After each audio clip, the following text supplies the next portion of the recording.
भैया बहुत वजह दाना चार मन नहा तन अब सारा था जब पील कर दिया हमारा ऐसे खटिया पूरा यहाँ। श्रावस्ती में भीषण बाढ़ तो खत्म, पीड़ितों की मुश्किलें नहीं, कीचड़ों को हटाने में लगे सफाई कर्मी अभी भी छतों पर है रैन बसेरा। नमस्कार आदाब, मैं अहमद पठान और आप देख रहे हैं श्रावस्ती एक्सप्रेस। श्रावस्ती जनपद में आए भीषण बाढ़ का पानी उतरने के बाद प्रभावित ग्रामीणों का दैनिक दिनचर्या धीरे धीरे पटरी पर लौट रही है। गांव की सफाई के लिए सफाई कर्मी भी लग गए हैं, लेकिन घरों और गांव की गलियों में कीचड़ अभी भी भरा होने से लोग छतों पर ही बसेरा बनाए हुए हैं। पड़ोसी राष्ट्र नेपाल के पहाड़ों से पिछले सप्ताह आई भीषण बाढ़ का पानी गांव में उतरने से के बाद सुरक्षित स्थानों पर आए ग्रामीण अपने घरों को वापस लौटने के बाद भीगे सामानों व पानी से भीगकर खराब हुए बचे राशन को सड़कों के किनारे डालकर सुखाने की कोशिश कर रहे हैं। तो वहीं बर्बाद फसलों को देखकर उनके आंखों से आंसू छलक जाते हैं। बाढ़ पीड़ितों का कहना है कि मेहनत मजदूरी के पैसे से धान की अच्छी फसल लगी थी जो तैयार होकर मड़ाई के कगार पर थी, फिर दैवीय आपदा ने उनसे सब कुछ छीन लिया। इस बाढ़ में किसी तरह जान तो बच गई, लेकिन आगे भूख से जान कैसे बचेगी यह कोई नहीं जानता। बाढ़ आने से कुछ लोग सुरक्षित स्थानों पर चले गए थे, बाकी बचे ग्रामीणों ने अपने आस पड़ोस के छतों पर पन्नी तानकर आशियाना बना लिया था। शुक्रवार व शनिवार को घरों में कीचड़ का मलबा व गंदगी भरा होने से अभी भी छत पर रहने के लोग मजबूर दिखाई दे रहे हैं। वहीं घरों में कीचड़ भरा रहने से बाढ़ प्रभावित क्षेत्रों की महिलाएं सूख चुके सड़कों के किनारे किसी प्रकार ईंट जोड़कर अधगीले लकड़ी, पुआल व पन्नी कागज से खाना बनाकर परिजनों व बच्चों का पेट भरने की जुगत में है और कोशिश कर रही हैं। हालांकि प्रशासन बाढ़ पीड़ितों के जीवन को फिर ढर्रे पर लाने के लिए हर संभव प्रयास कर रहा है, जिसके लिए बाढ़ प्रभावित गांव में भरे कीचड़ व गंदगी की सफाई के लिए प्रशासन की ओर से सफाई कर्मियों की टीम बनाई गई है। शुक्रवार को सफाई कर्मियों ने गांव की सड़कों पर साफ सफाई की। डीपीआरओ आनंद श्रीवास्तव ने बताया कि सफाई कर्मियों की टीम बनाकर गाँव की सफाई की जा रही है, जिससे ग्रामीणों को जल्द से जल्द राहत मिल सके। यहाँ ग्रामीणों की जिंदगी ढर्रे पर लौटने की कोशिश कर रही है, तो वही उनकी परेशानियां इतनी हैं कि वो जब भी अपने गांव की तरफ देखते हैं तो उनकी आंखों से आंसू छलक पड़ते हैं। और उनका कहना था कि इस दैवीय आपदा यानी राप्ती के बाढ़ ने सब कुछ उनसे छीन लिया है। उनके मासूम छोटे छोटे बच्चे हैं, आखिर अब इनकी भूख कैसे मिटेगी। हालांकि प्रशासन उन्हें हर राहत सामग्री उपलब्ध कराने की तमाम कोशिश कर रहा है। उनका कहना है कि तमाम बाढ़ पीड़ित हैं, सुबह पहुंच गई तो शाम तक वो प्रशासन की राहत सामग्री का इंतजार करते हैं। कहीं कहीं उन्हें मौके पर मिल जाता है, तो कहीं उसी भोजन उसी राशन से बनाकर उनको खाना पड़ता है। साथ ही अपने पशुओं के चारे के भी इंतज़ाम उन्हें अभी सही से नहीं हो पाया है।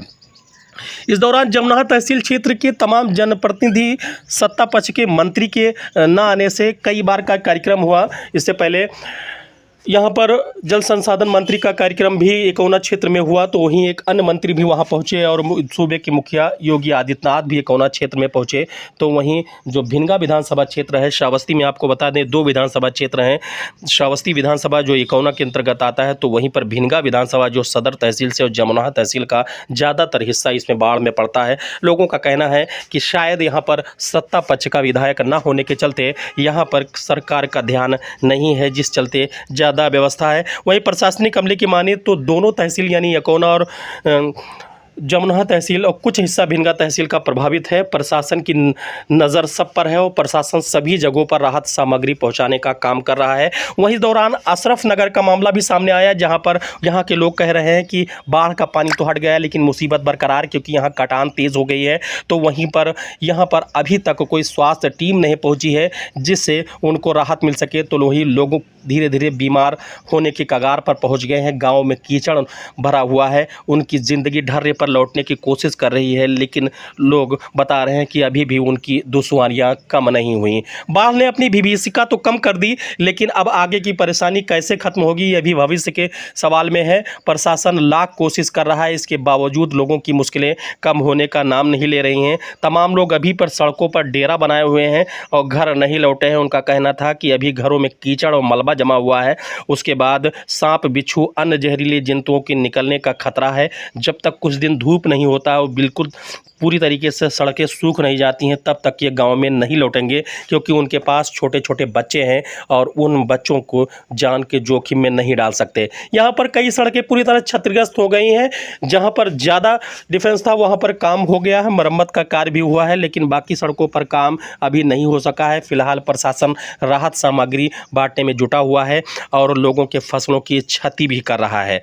इस दौरान लेखपाल पर धन का भी आरोप लगा जमनाहा तहसील क्षेत्र में, जहां पर बाढ़ पीड़ितों ने पहुंचकर कलेक्ट्रेट में धरना प्रदर्शन किया और लेखपाल कार्रवाई मांग की।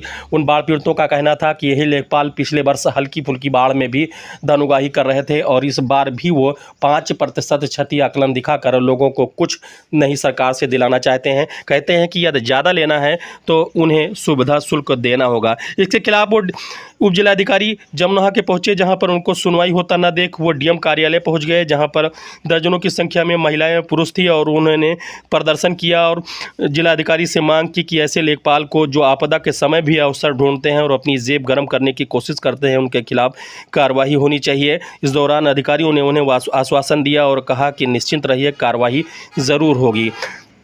उत्तर प्रदेश के मुख्यमंत्री योगी आदित्यनाथ का साफ कहना है कि वो बाढ़ पीड़ितों के साथ हैं। आपदा में सरकार उनके साथ पूरी खड़ी है और जो भी संभव होगा, इस आपदा में बाढ़ के दौरान जिनके मकान जमींदोज हो गए हैं उनको मुख्यमंत्री आवास के तहत मकान उपलब्ध कराया जाएगा, तो वहीं जिनके क्षतिग्रस्त हुए हैं उनको मरम्मत के लिए भी सरकार सहायता प्रदान करेगी और बाढ़ पीड़ितों के भोजन पानी व्यवस्था भी सरकार लगी हुई है। सरकार पूरी तरीके से बाढ़ पीड़ितों के साथ है, लेकिन यहाँ बाढ़ पीड़ित अभी भी परेशान नजर आ रहे हैं। पड़ी हुई थी फसलें जो आपकी मिट्टी से ढकी हुई हैं, इसके बारे में आप क्या कहना चाहते हैं? अरे इसका जो है ढक गई है, तो इसका जो है नुकसान कुछ गवर्नमेंट से हो सके तो मजदूर भाई जो है किसान भाइयों को मदद करे। और आपका करौंदा कहाँ की निवासी हैं आप? वीरपुर का। अच्छा, हम ये पूछ रहे हैं जैसे आपके यहाँ जो इस समय बाढ़ आई थी, उससे आप लोगों के यहाँ क्या क्या नुकसान हुआ? भैया बहुत वजह दाना चार मन नहा तन सारा था जब पिल के दिल हमार ऐसे खटिया पूरा यहाँ। हाँ, और सब नुकसान जो रहा सीधा किसान ले और कुछ ले सब तमाम नुकसान हुआ। हाँ,